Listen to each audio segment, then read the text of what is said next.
I almost got fired. It was all over the media. It was literally viral in that time. And So not only were they sexing you, and now you're gonna. they were also blaming you. Yes, blaming me and putting Disney under pressure to fire me.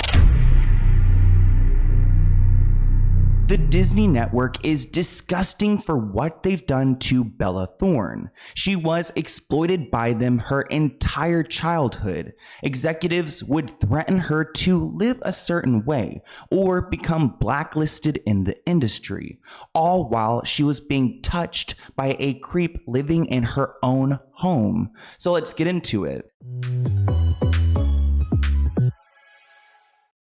For whatever reason, Disney is the hardest to expose, and that's because they are so secretive. But Bella Thorne is coming forward with her story. These headlines are ridiculous. They read that Bella Thorne says that she lost a role at 10 years old because a director accused her of flirting with him. So this grown man who works with children feels uncomfortable by a 10-year-old Bella, and he decides to call an agent, a manager, and then, eventually gets to her mother. But I can't imagine this grown person being in a position to where they feel comfortable going and calling all these people claiming that this little old Bella was too flirty and it made him uncomfy. This is a shocking moment from Bella's career. She's had plenty of shocking moments, but she went on to a podcast recently and she's been sharing a few different stories about her time at Disney. You guys know how I feel about child stars, and I think it's incredibly brave that these people are coming forward.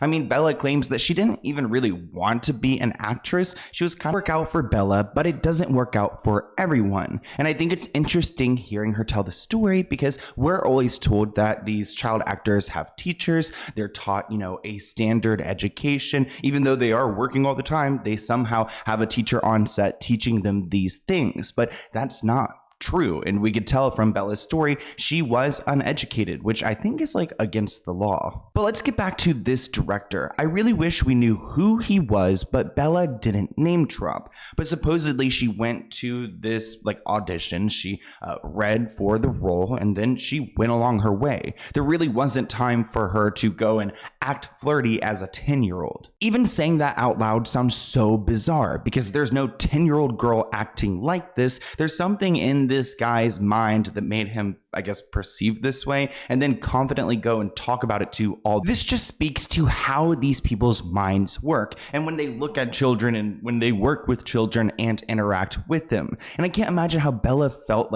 hearing that news.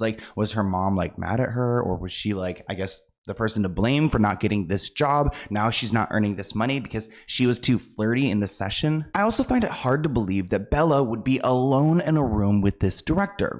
Where are the casting people? Where are the producers? I don't think that this situation could have ever actually gone down. So what is this man talking about? I'm assuming that this director was part of the Disney team, but Bella did share another story specifically about Disney and how she was almost fired. She said being a Disney star was effing stressful, especially being in the public eye and figuring out her own sexuality because she grew up in the public eye and she really went through it when it comes to pushing the line, I guess. I mean, there shouldn't even be this conversation, but there were points in her career where she would find herself in trouble just for living as a normal teenage girl. For instance, there's this picture of Bella and Disney got really upset over it because she was wearing a bikini and she had some body jewelry on and that picture went viral. I'm actually going to have my editors censor the photo, but really the photo is not bad. I mean, it's a normal teenage girl on the beach. She even explains that she's from Florida, so they're used to wearing bikinis everywhere, and she opened up about that time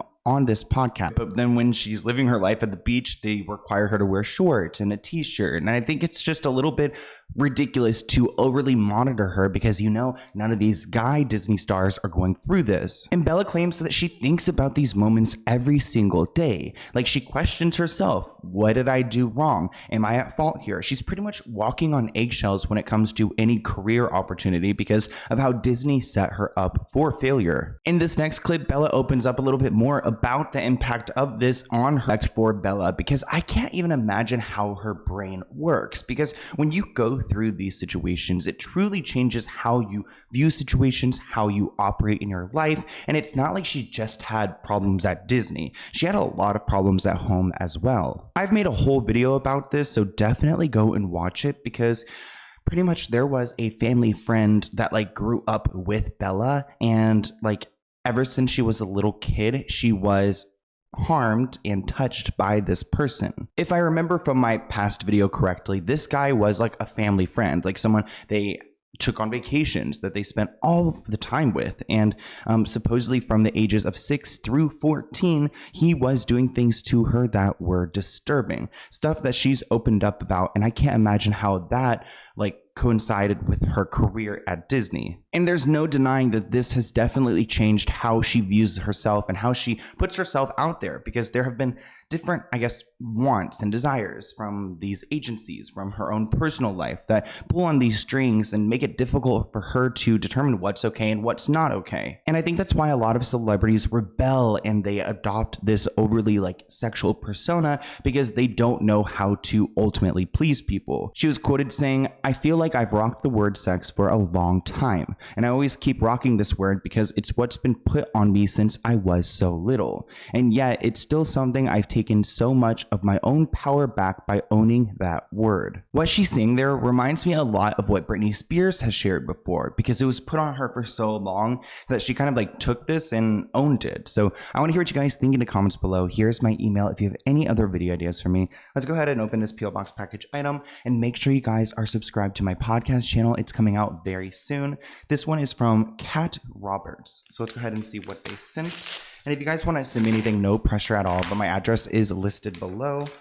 Ooh, it looks like it's some type of artwork. Dear Sloan, my name is Kat, and I'm a mixed media artist and a semi-amateur photographer from Chicago. I use they, them pronouns. I just discovered your YouTube channel a while back, and it's awesome. You've clearly put your heart and soul into researching on celebrity news, and I commend you. Anyways, I hope you like this letter finds you well. I have a little surprise for you on canvas. Aw, that's so sweet. So they sent me like an ocean wave artwork, because you guys know I love Florida and the ocean, and look how cute that is. Wait, is it gonna focus? Also, my skin is looking really oily, glistening. Wow, that's so cute. I'm gonna put it right here on my desk. Thank you so much. It looks like they also left their card, so I will list everything below so you can go and check out Kat. Thank you so much, Kat, and I'll see you in a new video soon. Bye, guys.